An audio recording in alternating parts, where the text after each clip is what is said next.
നമസ്കാരം. ഉപനിഷത്തുക്കളിലൂടെ എന്ന ഈ ചാനലിലേക്ക് എല്ലാവർക്കും ഹാർദവമായ സ്വാഗതം.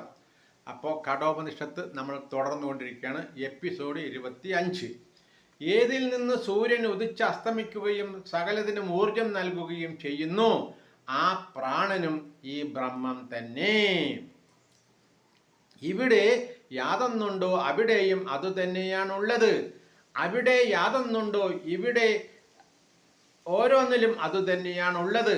യാതൊരാൾ ഇവിടെ പലതെന്ന പോലെ കാണുന്നു, അവൻ മൃത്യുവിൽ നിന്നും മൃത്യുവിനെ പ്രാപിക്കുന്നു.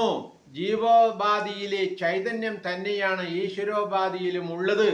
ഇവ വ്യത്യസ്തമായി കാണുന്നവൻ മൃത്യുവിൽ നിന്ന് മൃത്യുവിലേക്ക് പോകുന്നു. നാനാത്വ ബുദ്ധി ഉപേക്ഷിക്കുക. സകലതും ബ്രഹ്മം തന്നെയാകുന്നു. മനസ്സുകൊണ്ട് ഈ ജ്ഞാനം നേടണം. നേടിയാൽ പിന്നെ നാനാത്വ ചിന്തയുണ്ടാവുകയില്ല. നാനാത്വം കാണുന്നവൻ ജനനമരണാത്മകമായ സംസാരത്തിൽ കിടന്നുഴലുന്നു. പെരുവിരലോളം മാത്രം വലിപ്പമുള്ള പുരുഷൻ ശരീരത്തിന്റെ മധ്യത്തിലാണ് സ്ഥിതി ചെയ്യുന്നത്. ഭൂതഭാവികളുടെ ഈശ്വരനായ അവനെ അറിഞ്ഞാൽ രക്ഷിക്കുവാൻ ആഗ്രഹിക്കുന്നില്ല. അത് തന്നെയാകുന്നു. പെരുവിരലോളം വരുന്ന പുരുഷൻ ഹൃദയാകാശത്തിലാണ് സ്ഥിതി ചെയ്യുന്നത്. ഈ പുരുഷൻ ബ്രഹ്മം തന്നെ.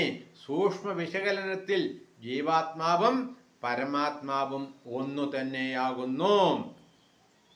ഈ ശരീരം നശിച്ചാലും പ്രാണികളുടെ ഹൃദയത്തിലിരിക്കുന്ന ഈ ആത്മാവ് ബ്രഹ്മം തന്നെ. ആത്മാവിന് ഒരു തരത്തിലുള്ള മരണവുമില്ല. അതിന് അഗ്നിക്കും സ്പർശിക്കാനാവില്ല, കാറ്റിന് സ്പർശിക്കാനാവില്ല, വായുവിന് സ്പർശിക്കാനാവില്ല. ഒരു തരത്തിലും അതിന് ആയുധങ്ങൾ കൊണ്ടൊന്നും കൊല്ലാൻ കഴിയില്ല. ശരീരമൊക്കെ നശിച്ചൊക്കെ പോകും പല രൂപത്തിലായാലും ആത്മാവിന് ഒരു നാശവുമില്ല. പർവ്വതത്തിൽ പെയ്യുന്ന മഴ അങ്ങിങ്ങൊഴുകി ചിന്നിച്ചിതറി നശിക്കുന്നത് പോലെ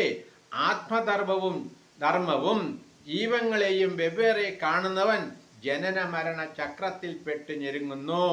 അതായത് പർവ്വതത്തിൽ പെയ്യുന്ന മഴ അങ്ങിങ്ങൊഴുകി ചിന്നിച്ചിതറി നശിക്കുന്നത് പോലെ ധർമ്മവും ജീവങ്ങളെയും വെവ്വേറെ കാണുന്നവൻ, ആത്മാവിന്റെ ധർമ്മവും ജീവങ്ങളെയും വേറെ കാണുന്ന ആള് പുനരഭിജനനം പുനരഭിമരണം. അത് തന്നെയാണ് അവരുടെ അവസ്ഥ. നമസ്കാരം. ഇനി അടുത്തത് നാളെ.